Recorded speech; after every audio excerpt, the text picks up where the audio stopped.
Hi friends, आज हम बात करते हैं नॉर्मेलिटी के हवाले से कि आप एसपीएसएस में नॉर्मेलिटी को किस तरह से चेक कर सकते हैं। डाटा की नॉर्मेलिटी के हवाले से नॉर्मेलिटी की बेसिकली टू टाइप्स हैं। एक यूनिवेरिएट नॉर्मेलिटी है और सेकंड है मल्टीवेरिएट नॉर्मेलिटी। यूनिवेरिएट नॉर्मेलिटी के मीनिंग है कि अगर आप अपने सिर्फ एक वेरिएबल का चेक करना चाहते हैं डिस्ट्रीब्यूशन के वो डाटा उसका नॉर्मल है या नहीं है, तो आप यूनिवेरिएट नॉर्मेलिटी को यूज़ करते हैं। और अगर आप मल्टीपल वेरिएबल्स की नॉर्मेलिटी साइमल्टेनियसली चेक करना चाहते हैं तो उसके लिए आपको मल्टीवेरिएट नॉर्मेलिटी की ज़रूरत है। तो ये दो इसकी बेसिक टाइप्स हैं। और इसके हवाले से नेक्स्ट हम देख लेते हैं कि जो यहाँ पे हमारे पास नॉर्मेलिटी को परफॉर्म करने का प्रोसीजर क्या है, कितने तरीक़ों से हम जो है वो नॉर्मेलिटी को चेक कर सकते हैं। तो सभी वो वेज़ हम देख लेते हैं। सबसे पहले ये जो आपको यहाँ पे डिस्ट्रीब्यूशन नज़र आ रही है, ये नॉर्मल डिस्ट्रीब्यूशन है डाटा की, कि आपका डाटा जो है इस तरह वो नॉर्मली डिस्ट्रीब्यूटेड होना चाहिए।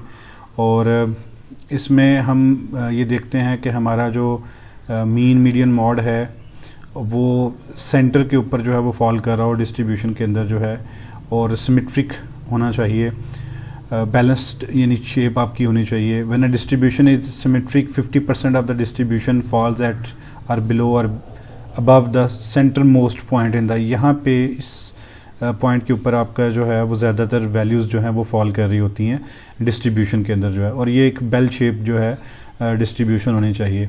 अब इस नॉर्मेलिटी को चेक करने का प्रोसीजर क्या है। अगर आप यूनिवेरिएट नॉर्मेलिटी की बात करते हैं तो these are the procedures to check the univariate normality in SPSS जो है। और इसमें न्यूमेरिकल वैल्यूज़ की बेस के ऊपर, न्यूमेरिकल टेस्ट के ऊपर जो है हमारे पास न्यूमेरिकल वैल्यूज़ की बेस के ऊपर हमारे पास स्क्यूनेस एंड कर्टोसिस है। और अगर हम बात करें टेस्ट की जो है कि एसपीएसएस में कौन सा टेस्ट है जिससे हम नॉर्मेलिटी चेक कर सकते हैं, तो वो केएस टेस्ट है, कोलमोग्रोफ-स्मिर्नोव टेस्ट जो है। और ग्राफिकल डिस्प्ले चेक के थ्रू भी नॉर्मेलिटी को चेक किया जा सकता है, जिसमें हमारे पास हिस्टोग्राम है, क्यू प्लॉट है और बॉक्स प्लॉट है। इसके थ्रू आप जो है वो देख सकते हैं कि आपका डाटा जो है वो नॉर्मल है या नहीं है। तो let's start with the first one, skewness and kurtosis जो है, इसका हमें कैसे पता चलता है। तो सबसे पहले यहाँ पे जो हमारे पास बात कर लेते हैं, अगर आप एक एनालिसिस परफॉर्म करते हैं तो उसमें स्क्यूनेस और कर्टोसिस की बात कर लेते हैं। सबसे पहले स्क्यूनेस है।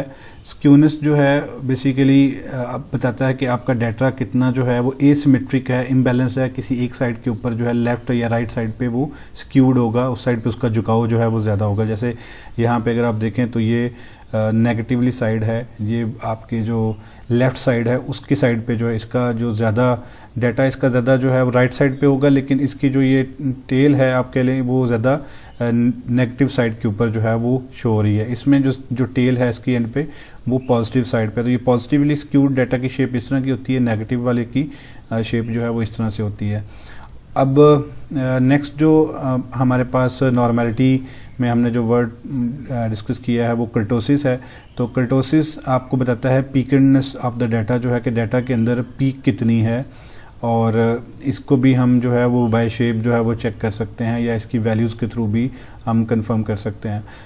यहाँ पे हम एक डाटा जो है उसकी बात करते हैं, उसकी बेस के ऊपर हम देखते हैं कि किस तरह से आप अगर सिमिलर डाटा को परफॉर्म करना चाहते हैं।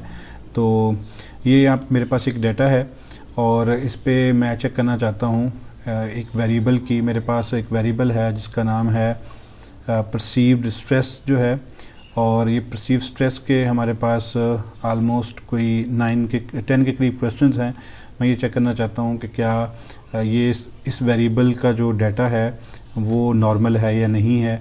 तो सबसे पहले तो इस डाटा को जो है सम कर लिए है कंप्यूट में जाके, यहाँ पे ट्रांसफॉर्म में जाके कंप्यूट वेरिएबल का जो ऑप्शन है वहाँ से इसको सम कर लिया। तो यहाँ पे ये टोटल सेल्फ स्टीम का टोटल जो परसीव स्ट्रेस का स्कोर है ये मेरे पास यहाँ पे शो हो रहा है, ये टोटल परसीव स्ट्रेस का स्कोर है। तो इसकी नॉर्मेलिटी बेसिकली मैं चेक करूँगा। हम जब डिफरेंट एनालिसिस परफॉर्म करते हैं, अगर हम independent sample t test perform कर रहे हैं, अगर हम अनोवा परफॉर्म करें, 1 वे अनोवा परफॉर्म कर रहे हैं, 2 वे अनोवा परफॉर्म कर रहे हैं, या रिग्रेशन परफॉर्म कर रहे हैं, तो उसमें हमेशा ये बात होती है कि आपका जो कंटिन्यूस वेरिएबल होता है उसकी नॉर्मेलिटी की बात होती है कि क्या वो नॉर्मली डिस्ट्रीब्यूटेड उसका डाटा है या नहीं है। जो कैटेगोरिकल वेरिएबल्स होते हैं उनकी नॉर्मेलिटी नहीं हम चेक करते, वो पहले से ही अंडरस्टूड होता है कि वो नॉन नॉर्मल डाटा प्रोड्यूस करते हैं। जो कंटिन्यूस वेरिएबल होते हैं उनकी हम नॉर्मेलिटी को चेक करते हैं। तो यहाँ पे मेरे पास टोटल परसीव स्ट्रेस का वेरिएबल है, इसकी नॉर्मेलिटी मैं चेक करना चाहता हूँ। तो इसका प्रोसीजर सबसे पहले हम स्क्यूनेस और कर्टोसिस से देखते हैं। आपने यहाँ पे डिस्क्रिप्टिव एनालाइज में जाना है, डिस्क्रिप्टिव स्टैटिस्टिक्स में यहाँ पे एक्सप्लोर का ऑप्शन है और आपका जो वेरिएबल है उसको आपने प्लेस कर देना है यहाँ पे। जैसे मेरे पास ये टोटल परसीव स्ट्रेस है, इसको डिपेंडेंट लिस्ट में मैंने रख दिया। यहाँ पे स्टैटिस्टिक्स में मैंने जाके ऑप्शंस, अभी आउटलायर का ऑप्शन है, इसको मैं अभी क्लिक नहीं कर रहा, ये हम तब देखते हैं जब हमने ये देखना हो कि हमारे डाटा में आउटलायर्स हैं या नहीं है। तो वैसे इसको मैं टिक कर देता हूँ अभी जो है। और प्लॉट्स में जाके यहाँ पे इसको मैं एंड कर रहा हूँ हिस्टोग्राम के ऊपर, और नॉर्मेलिटी प्लॉट्स विद टेस्ट जो है इसके ऊपर मैं टिक कर रहा हूँ। ऑप्शंस में हमारे पास कोई ऑप्शन पे टिक करने की ज़रूरत नहीं है, सिंपली इसको मैं ओके कर दूंगा। अब जब ये मैं एनालिसिस जब मैंने रन किया ये, तो मेरे पास कुछ देर में ये डाटा शो हो जाएगा। ओके, यहाँ पे हमारे पास ये जो डाटा शो हो रहा है डिस्क्रिप्टिव में इसमें हमने स्क्यूनेस और कर्टोसिस की वैल्यूज़ देखनी है। इसकी जो कट ऑफ वैल्यू है, जो स्कोर है, वो ये है कि आपका जो स्क्यूनेस है इसकी वैल्यू 2 से अबव ना हो और स्क्यूनेस की वैल्यू भी 2 से अबव ना हो। प्लस माइनस साइन जो है वो मैटर नहीं करता इसमें जो है आपका। जो इसमें अगर मैं इसको डिस्प्ले कर सकूं तो ये हमारे पास अगर स्कोर है यहाँ पे, इसमें ये जो 2 स्कोर हैं इनकी हम बात कर रहे हैं, ये स्क्यूनेस और कर्टोसिस, ये +- 2 के जो है दरमियान ये स्कोर होना चाहिए। इससे ज़्यादा जो है यानी -2 से स्मॉल ना हो और +2 से जो है वो बिगर वैल्यू ना हो यहाँ पे। अगर ये होगी तो इसका मतलब ये कि हमारा डाटा जो है वो नॉर्मली डिस्ट्रीब्यूटेड नहीं है। तो ये तो स्क्यूनेस और कर्टोसिस से हम चेक कर सकते हैं। सेकंड, इसी में एक प्रोसीजर और है जिसमें हम स्क्यूनेस और कर्टोसिस की जो वैल्यू है, डिफरेंट बुक्स में एक और प्रोसीजर भी मेंशन है, वो ये है कि आप ये चेक करें कि स्क्यूनेस की जो वैल्यू आपकी आई है उसको आप स्टैंडर्ड एरर की वैल्यू के साथ डिवाइड करके देखें। और सपोज इट अगर हम यहाँ एक्सेल में इसको परफॉर्म करते हैं, ये सेकंड प्रोसीजर है इसी चीज़ को चेक करने का।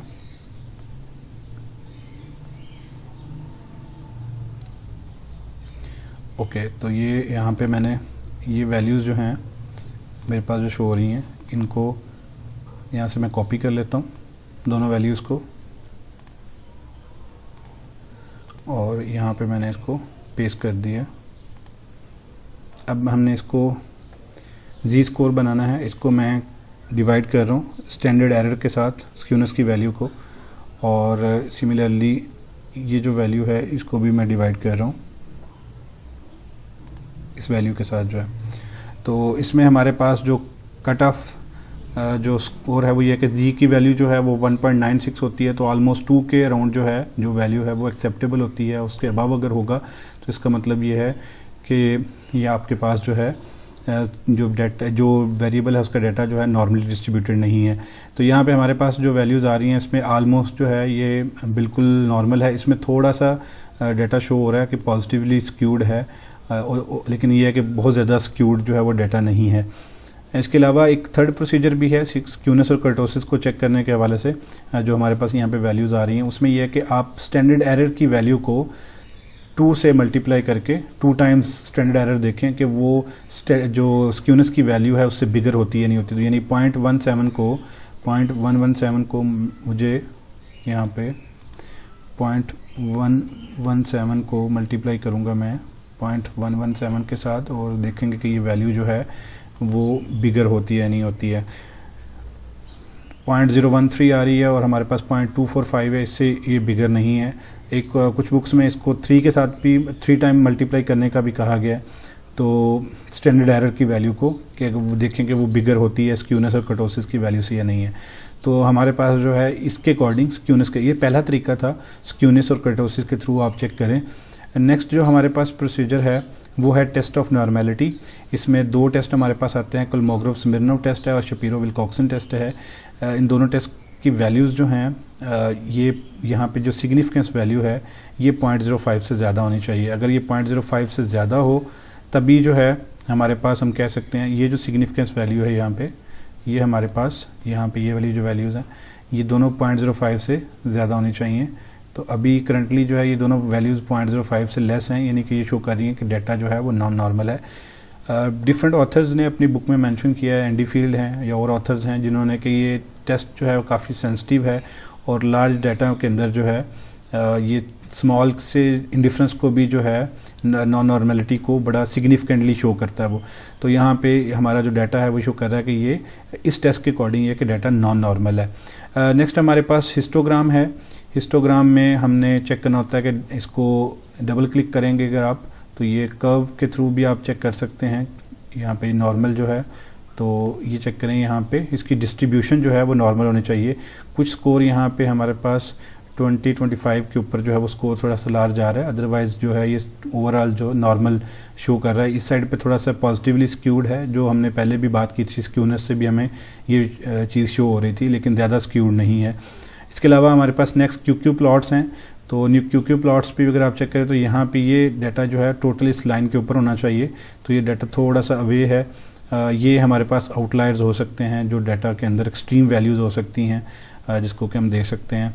और इसके बाद हमारे पास ये बॉक्स प्लॉट है। बॉक्स प्लॉट के अंदर यहाँ पे जो बॉक्स है इसके अंदर अगर डाटा शो होता है तो हमारे पास नॉर्मल है, अगर इससे बाहर डाटा शो होता है तो हमारे पास वो प्रॉब्लम क्रिएट कर सकते हैं, आउटलायर्स हो सकते हैं वो। तो जैसे यहाँ पे 19 और 10 के ऊपर जो वैल्यूज़ हैं वो हमारे लिए प्रॉब्लमेटिक हो सकती हैं।